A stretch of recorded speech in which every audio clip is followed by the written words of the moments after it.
Berjumpa lagi dengan saya Debbie Basjir di dalam seri Hikmat Kehidupan. Kita sedang membahas Kitab Amsal. Kitab Amsal ini ditulis terbanyak oleh Salomo, dan ketika ditulis oleh Salomo, saudara, dia berada di puncak kesuksesannya, sehingga banyak orang yang datang mendengarkan wejangan, nasihat dari Salomo. Bahkan raja-raja dari negeri-negeri lain datang kepada Salomo untuk mendengarkan pengajarannya. Karena itu, mari kita juga mau belajar. Kitab Amsal ini ada dalam firman Tuhan, dan ini menjadi pedoman bagi kita semua untuk apa? Bijaksana di dalam melangkah. Baik, kita akan melanjutkan kemarin pembacaan kita. Sekarang kita ayat yang ke-11, Amsal 3. Pembacaan kita hari ini Amsal 3. Kita masuk ayat yang ke-11 nanti sampai ayat yang ke-26 hari ini ya. Kitab Amsal pasal 3 ayat 11 sampai ayat yang ke-26. Ya, baik, firman Tuhan berkata pada ayat yang ke-11-nya dikatakan, "Hai anakku, janganlah engkau menolak didikan Tuhan, dan janganlah engkau bosan akan peringatannya."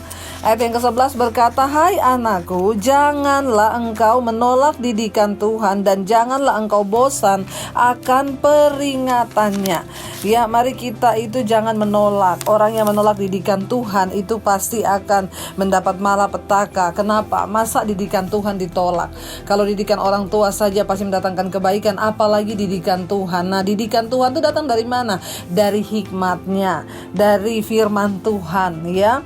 Orang yang menolak didikan Tuhan pasti tidak akan luput dari malapetaka dan banyak persoalan masalah dalam kehidupannya. Ya, dan di sini dikatakan, dan janganlah engkau bosan akan peringatannya. Ya, tapi ada orang-orang di sekeliling kita, saudara, kalau kita mulai ngomong firman Tuhan, yaitu saya melihat roh-roh akhir zaman sekarang ya, apalagi dalam kumpulan orang yang Kristen, tapi mereka itu nggak takut Tuhan. Kita ngomong sedikit aja tentang Tuhan, gini, wah ya nabi datang, ya malaikat datang. Ya, ada orang-orang yang mengejek ketika kita memberitakan tentang peringatan Tuhan, firman Tuhan.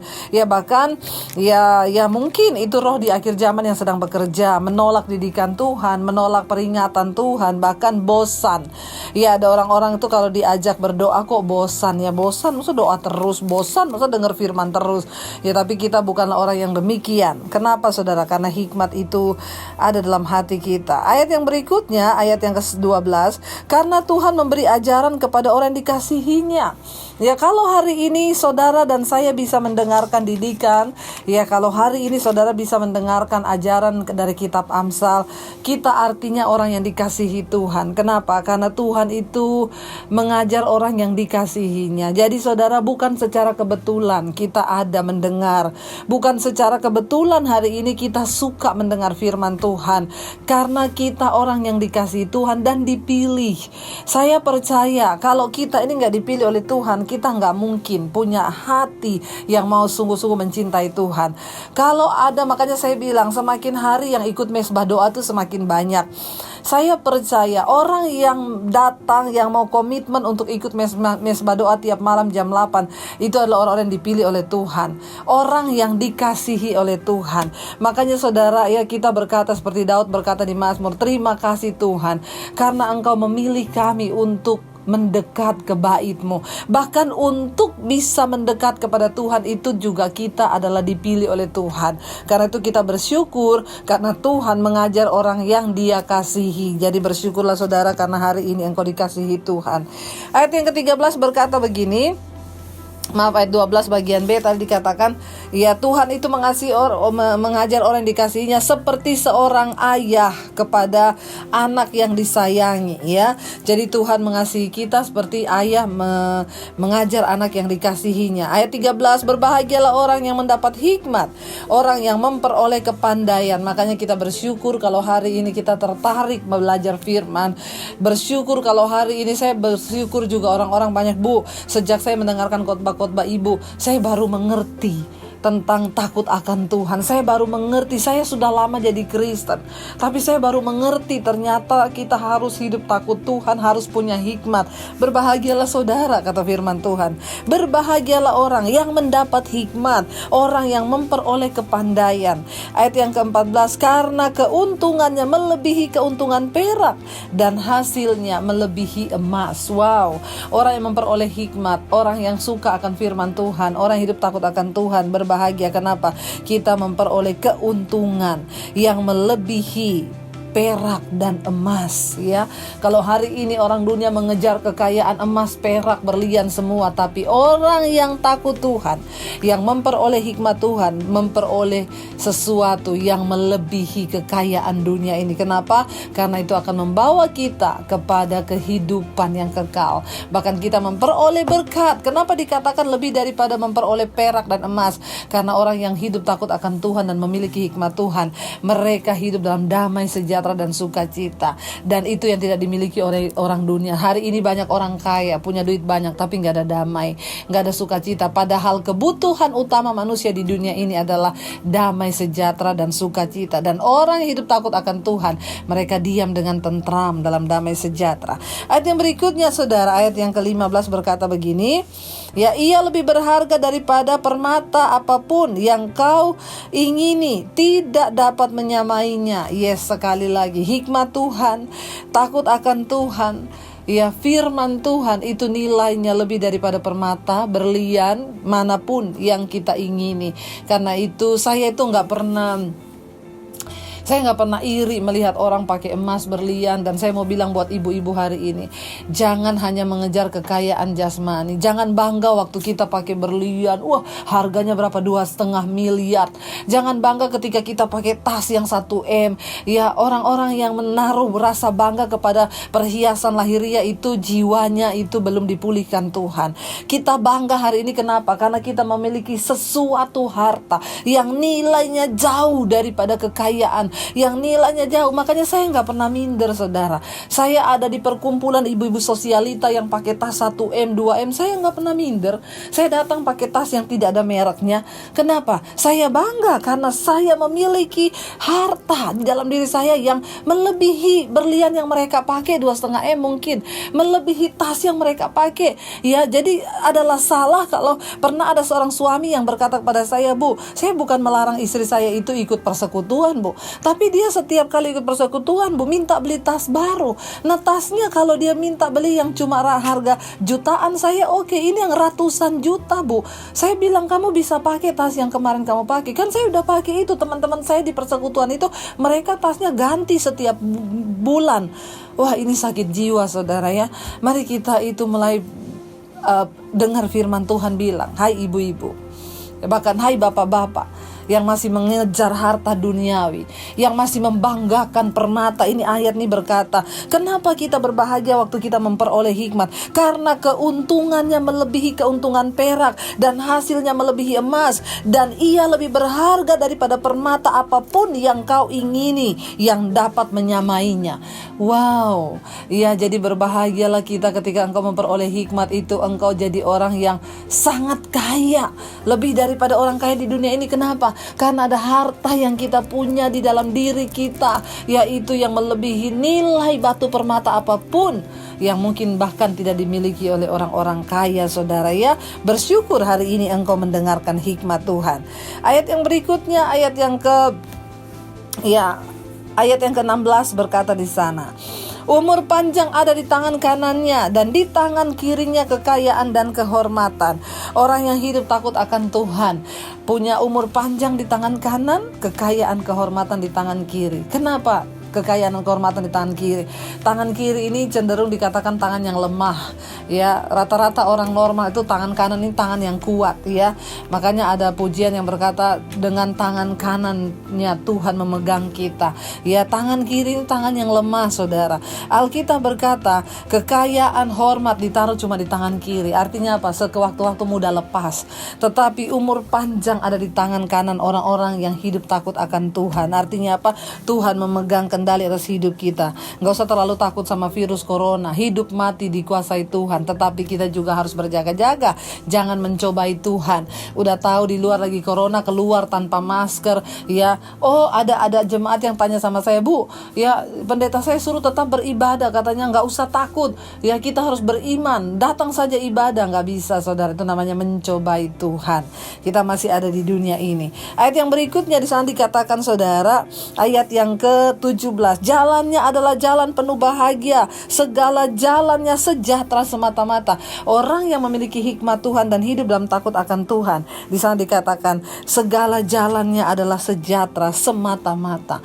Jalannya adalah jalan kebahagiaan, rumah tangganya berbahagia. Semua yang dia lakukan mendatangkan kebahagiaan. Kenapa? Karena dia berjalan dipimpin oleh hikmat Tuhan. Ayat yang berikutnya, ayat yang ke-18 berkata, ia menjadi pohon kehidupan bagi orang yang memegangnya. Siapa yang berpegang padanya akan disebut berbahagia. Hikmat akan menjadi pohon kehidupan bagi orang yang memegangnya. Hikmat akan menjadi pohon kehidupan bagi orang yang sungguh-sungguh takut akan Dia, dan orang yang berpegang pada hikmat dikatakan akan disebut berbahagia. Ayat yang ke-18, ayat yang ke-19 yang dikatakan, dengan hikmat Tuhan meletakkan dasar bumi, dengan pengertian ditetapkannya langit. Hikmat adalah pikiran Allah. Makanya jangan pernah menyia-nyiakan hikmat. Kenapa? Karena Tuhan saja meletakkan dasar bumi ini dengan hikmat. Makanya sayang sekali kalau orang tuh tidak mau mengejar hikmat dan kepandaian di dalam Tuhan, saudara. Dengan hikmat Tuhan telah meletakkan dasar bumi, dengan pengertian ditetapkannya langit. Memakai hikmat dan pengertian, Tuhan menciptakan semuanya itu dengan hikmat dan pengertian. Ayat yang ke-20, dengan pengetahuannya air samudra raya berpencaran dan awan menitikkan embun. Karena hikmat Tuhan, karena pengertian Tuhan, Dia menciptakan segala-galanya, samudra raya dan langit menitikkan embun. Semua itu dijadikan oleh hikmat Tuhan. Jadi saudara bisa bayangkan kalau hikmat itu ada dalam diri kita. Ayat yang berikutnya, ayat yang ke-21, hai anakku, janganlah pertimbangan dan kebijaksanaan itu menjauh dari matamu, peliharalah itu. Jangan sampai pertimbangan dan kebijaksanaan, hikmat Tuhan itu menjauh dari matamu. Peliharalah itu. Artinya apa, saudara? Biarlah setiap hari kita membaca, dengan mata kita membaca firman Tuhan. Dengan mata yang Tuhan beri kita membaca, mencari hikmat Tuhan lewat khotbah-khotbah, lewat firman Tuhan. Jangan jauh dari mata kita pengertian dan kebijaksanaan. Kenapa? Yesus berkata, mata adalah pelita tubuh. Jika matamu jahat, jahat seluruh tubuhmu. Jika matamu baik, maka baik seluruh hidupmu. Artinya apa? Biarlah hikmat Tuhan, firman Tuhan ada di dalam mata kita, karena tidak jauh. Kita selalu mau membaca, mau melihat dengan mata tentang hikmat dan pengertian. Peliharalah itu.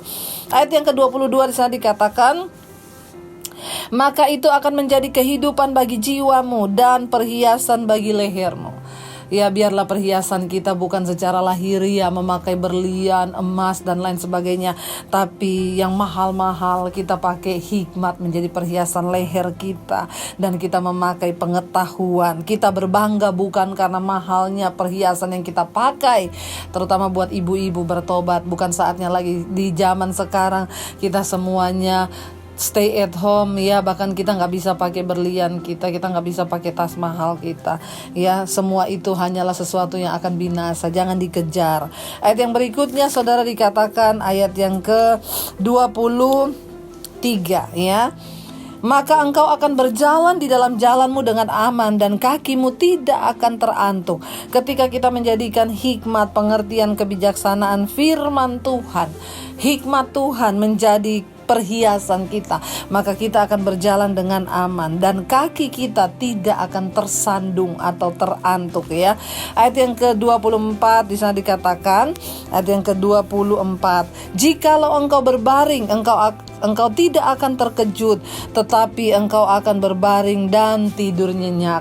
Hari-hari ini banyak orang berkata, ibu doakan saya tidak bisa tidur, saya cemas bu, dengan keadaan yang ada di sekeliling saya tidak bisa tidur bu, saya harus pakai obat tidur. Saudara, orang yang berjalan dalam hikmat Tuhan, orang yang takut akan Tuhan, Alkitab berkata, jika engkau berbaring, engkau tidak akan terkejut, dan engkau akan berbaring dan tidur nyenyak, tidur nyenyak. Kalau hari ini Anda tidur dengan obat tidur, berdoa saudara, minta hikmat Tuhan. Hiduplah takut Tuhan. Jangan biarkan hati kita diisi dengan hal-hal yang bukan dari Tuhan, sehingga hati kita cemas memikirkan ya tadi harta. Kita lupa harta yang sesungguhnya yang kita miliki itu adalah hikmat dan pengertian, bukan emas, perak, uang. Berapa banyak orang telah membawa diri jatuh dalam berbagai-bagai pencobaan dan berbagai-bagai duka hanya karena berburu harta, sehingga dia gak bisa tidur nyenyak. Alkitab berkata harta duniawi ini tidak akan membiarkan kita diam dengan aman dan tidur dengan nyenyak. Tapi orang yang takut Tuhan tidur nyenyak, saudara. Janganlah dikatakan di sana takut kepada kekejutan yang tiba-tiba, ya, atau kepada kebinasaan orang fasik bila itu datang. Kita gak perlu takut, ya. Kita mengalami COVID-19 ini kekejutan yang tiba-tiba. Semuanya berubah tanpa kita sadari. Semua planning, semua perencanaan yang kita buat, semua stop. Ya, siapa yang menyangka tiba-tiba datang kekejutan yang begitu luar biasa. Bahkan bukan hanya itu saja, dikatakan di sana, janganlah takut kepada kekejutan yang dengan tiba-tiba atau kepada kebinasaan orang fasik bila itu datang. Kita seperti mengalami satu kekejutan dengan COVID-19 ini. Bahkan kita melihat banyak orang yang meninggal. Tapi biarlah saudara, kita firman Tuhan bilang, orang yang hidup dalam hikmat Tuhan, takut Tuhan, kita tidak akan takut, sebab kita percaya di dalam Tuhan itu ada keselamatan kita. Ya, ayat yang ke-26. Kenapa kita gak perlu takut? Karena Tuhanlah yang akan menjadi sandaranmu dan akan menghindarkan kakimu dari jerat. Kenapa kita tidak perlu takut? Karena Tuhan yang akan menjadi sandaran kita dan Tuhan yang akan menghindarkan kaki kita dari jerat. Lalu ayat yang terakhir di sana dikatakan, ya, ayat yang ke-26. Ya, sudah selesai tadi. Ya, dikatakan di sana bahwa karena Tuhanlah yang akan menjadi sandaranmu dan akan menghindarkan kakimu dari jerat. Kita tidak perlu takut dengan apapun. Ayat 26 ini penutupnya berkata, bahkan kekejutan yang datang tiba-tiba, perubahan iklim yang terjadi, perubahan keadaan yang tadinya kita semua bekerja biasa, tiba-tiba stop, anak sekolah stop, semua stop. Kekejutan yang tiba-tiba datang. Orang yang takut akan Tuhan, yang hidup bersandar dan memiliki hikmat Tuhan, tidak perlu takut. Kenapa? Karena Tuhan sandaran kita dan Dia akan menghindarkan kaki kita dari segala jerat. Mari hari-hari ini kita semakin teguh berpegang kepada Tuhan dan kita semakin mau melekat pada Tuhan dan meminta hikmat Tuhan agar hidup kita berbahagia, bukan hanya nanti di sorga. Tuhan mau kita berbahagia juga di bumi ini. Mari kita berdoa. Terima kasih Tuhan buat hari ini.